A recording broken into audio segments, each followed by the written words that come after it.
শহরের বিভিন্ন বাড়িতে চুরি করে বেড়ায় এক চোর। ধর্মীয় উপাসনালয় থেকেও সে চুরি করে মূল্যবান বিভিন্ন জিনিস। এখানেই থেমে থাকেনি ওই চোর। স্থানীয় পুলিশ কর্মকর্তার বাড়িতেও চুরি করেছে অন্তত 3বার, কিন্তু কিছুতেই যেন তাকে ধরা যায় না। এর আগেও বেশ কয়েকবার সেই চোরটিকে ধরতে একাধিকবার চেষ্টা করেছে পুলিশের বিভিন্ন ইউনিট, কিন্তু প্রতিবারই আইন শৃঙ্খলা বাহিনীর উপস্থিতি টের পাওয়া মাত্রই ঠিকই ফাঁকফোকর বের করে পালিয়ে যেতেন 33 বছর বয়সী ওই ব্যক্তি।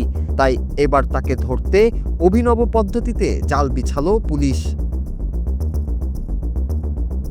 চোর যাতে পালাতে না পারে, এমনকি পুলিশ সদস্যদেরও চিনতে না পারে, এমন একটি পদ্ধতি বের করলেন থাই পুলিশ কর্মকর্তারা। তারা ভেবে বের করলেন অভিযান চালানো হবে একটি উৎসবের উদযাপন স্থলে, কিন্তু উন্মুক্ত স্থানে পুলিশ আসলে সেই আসামি যে আবারও হারিয়ে যেতে পারবে জনকোলাহলে।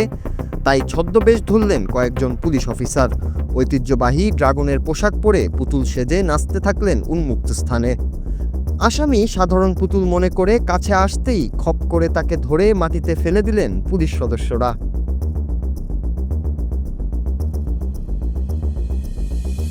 থাইল্যান্ডের পুলিশ জানায়, লুনার নিউ ইয়ার বা চন্দ্র নববর্ষের মেলায় ওই আসামি ঘুরতে আসবে এমন খবর আগে থেকেই ছিল তাদের কাছে।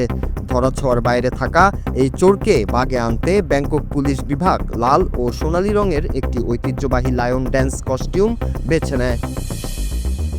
উৎসবের আমেজে পুলিশ সদস্যরা যখন নেচে নেচে আসামির দিকে এগোচ্ছিলেন, তখনও ঘুণাক্ষরেও সে টের পায়নি যে এই পুতুলের ভেতরেই লুকিয়ে আছে তার জম। কাগজের মণ্ড দিয়ে তৈরি সিংহের মাথার ভেতর থেকে পরিস্থিতি পর্যবেক্ষণ করে সঠিক সময়ে আসামির উপর ঝাঁপিয়ে পড়েন ছদ্মবেশী এক পুলিশ কর্মকর্তা।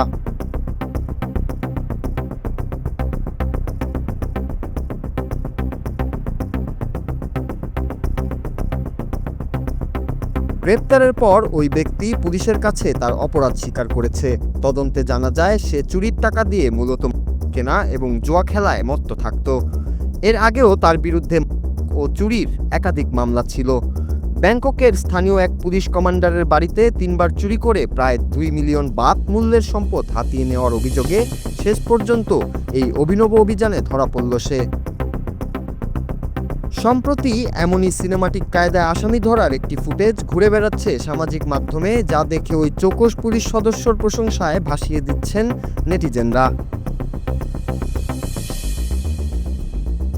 নূর Raju, Bangla TV, news desk.